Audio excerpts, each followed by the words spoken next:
원희룡 지사는 국책사업인 제2공항 건설의 추진 여부는 제주도의 공론조사가 아니라 정부가 명확한 방침을 밝혀야 한다고 말했습니다.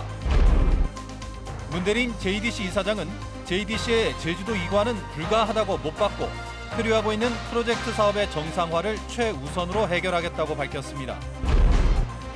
태풍급 강풍에 무더기 결항 사태가 속출한 가운데 봄철 제주섬을 강타하는 잦은 강풍의 원인을 진단했습니다.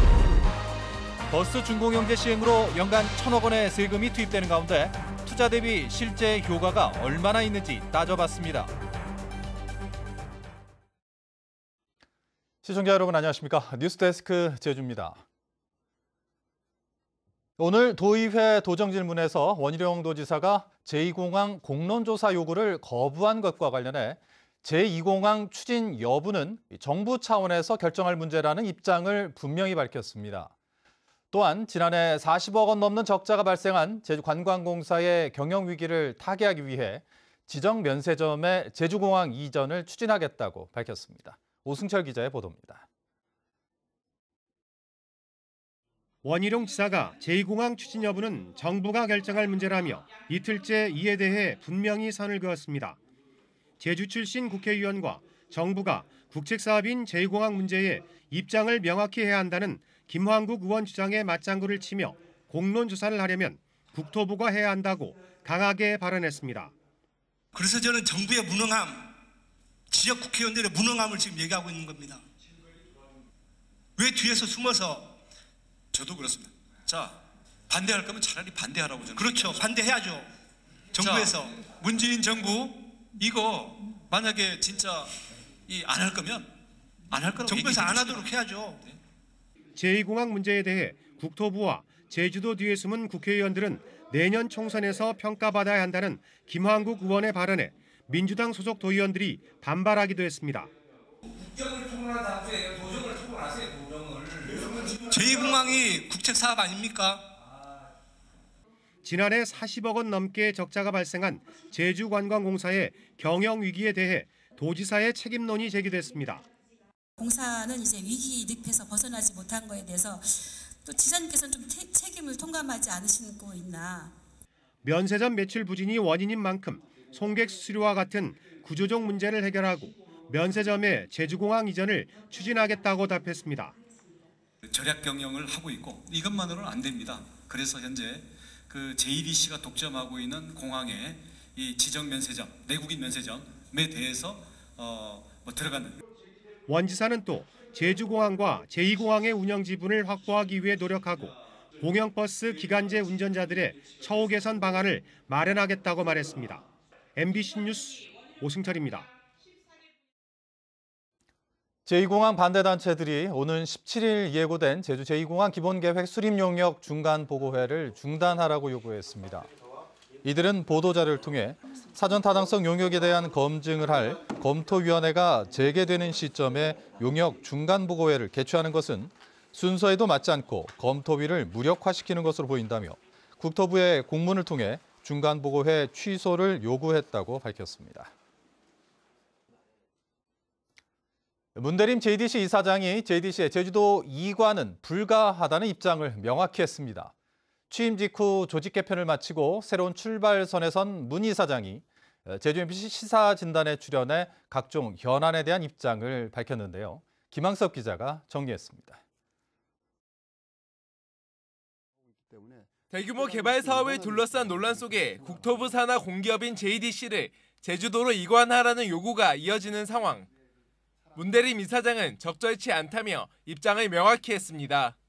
JDC는 중앙정부가 제주도에 부여한 특혜적인 기관으로 저는 그렇게 생각을 하고 있습니다. 중앙정부와 지방정부의 가교 역할을 할 수 있는 제주도의 유일한 공기업이 JDC고 지금까지 과도 있지만 그런 것들을 정리해서 도민과 함께하는 기업으로 거듭나도록 하겠습니다. 원점으로 돌아간 예래 휴양형 주거단지에 대해 당초 사업 목적인 유원지에 맞도록 사업을 재추진하겠다며 토지주와 소통을 강화하겠다고 밝혔습니다.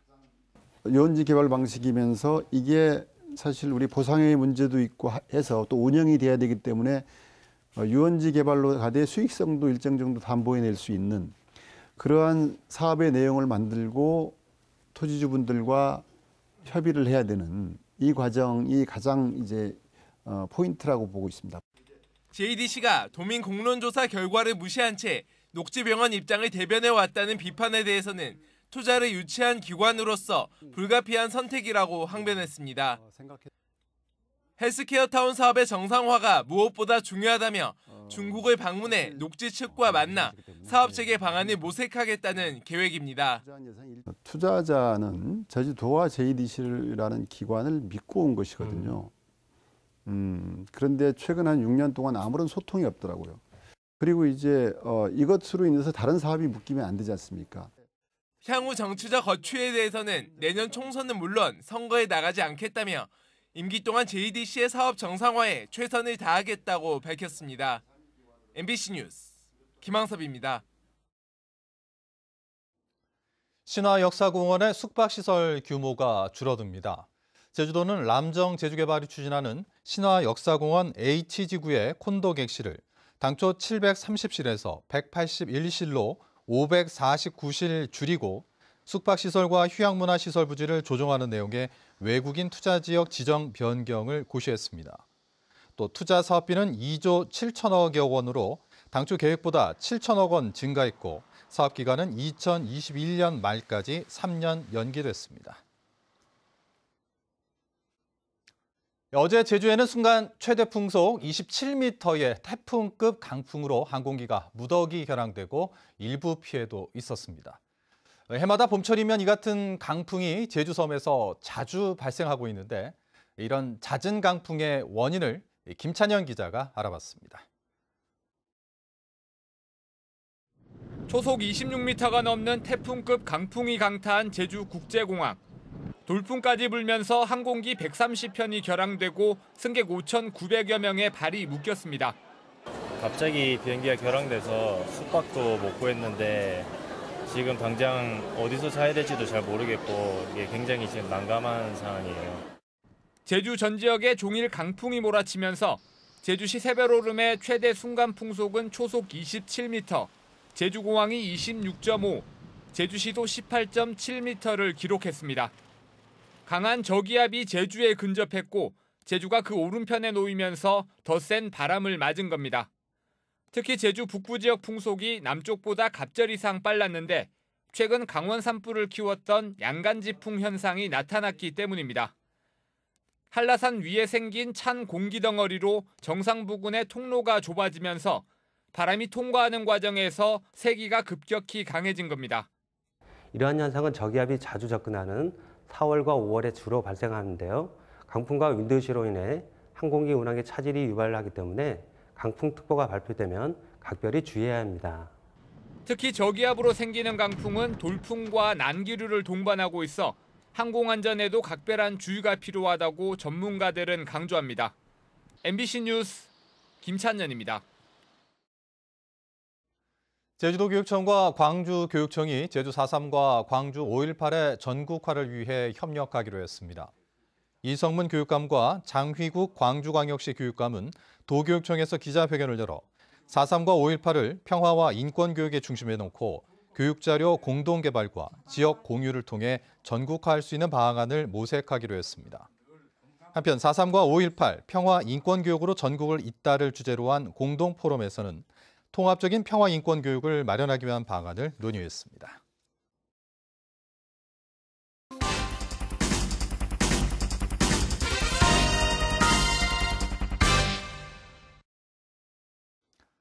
이슈 추적 6번째 순서, 오늘도 버스 준공영제 문제를 연속 보도해드립니다.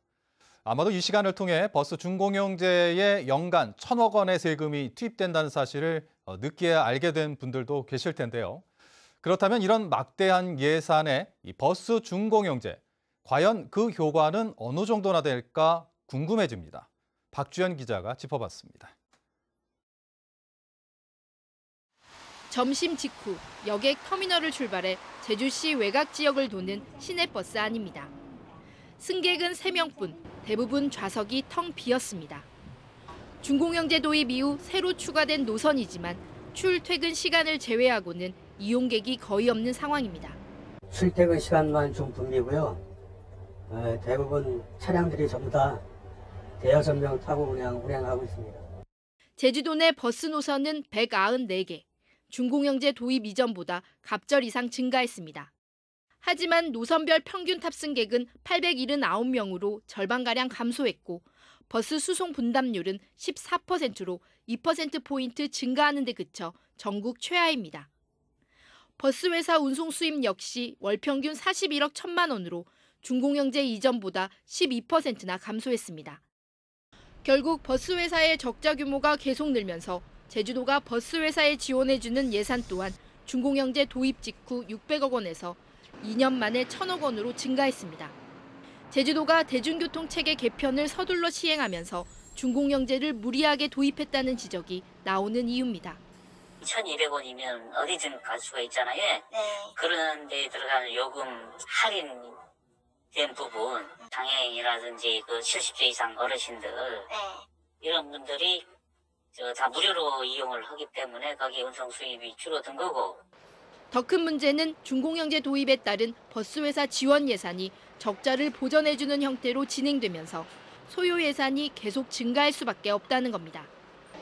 경영 효율성을 높이고 버스 이용을 확대하기 위한 실질적인 개선책이 시급합니다. 외곽 지역에 운행하는 버스의 크기를 줄여서 운영 관리비를 줄이는 방안이 있습니다. 중앙차로제의 동서광로 확대 실시 이런 부분도 버스의 어떤 정도 배려를 하는 차원에서는 가야 된다고 보거든요. 막대한 세금이 투입되는 버스 중공영제의 효과를 높이기 위해서는 외부 모니터링을 통한 성과 분석을 시행해 버스 회사에 인센티브나 페널티를 줄 수 있는 시스템 도입도 시급하다는 지적입니다. MBC 뉴스 박주연입니다.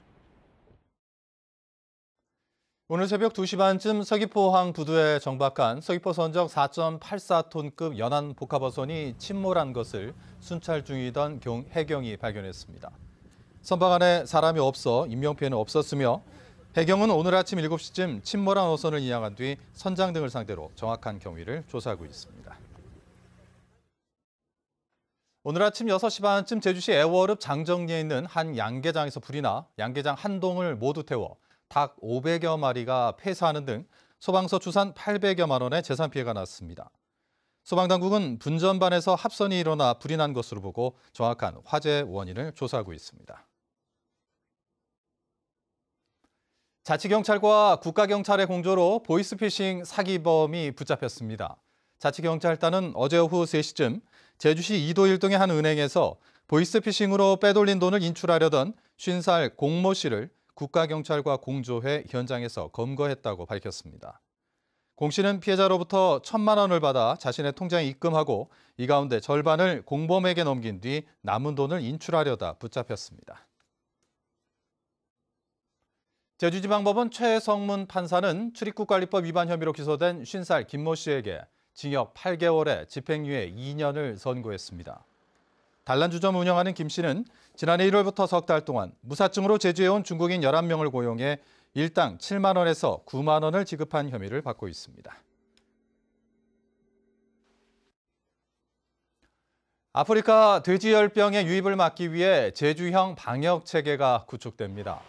제주도는 연구 용역을 통해 아프리카 돼지열병 발생 국가들의 발생 원인과 피해 상황 등을 파악하고 근절 국가와 발생 국가를 비교해 제주형 방역 체계를 구축할 계획입니다. 지난해 9월 제주공항으로 입국한 중국인이 가지고 있던 축산물에서 아프리카 돼지열병 바이러스가 검출됐지만 확산되지는 않았습니다. 렌터카 총량제에 따라 차량을 줄이지 않은 업체에 대해 제주도지사가 운행 제한 명령을 내릴 수 있다는 국토교통부의 유권 해석이 나왔습니다.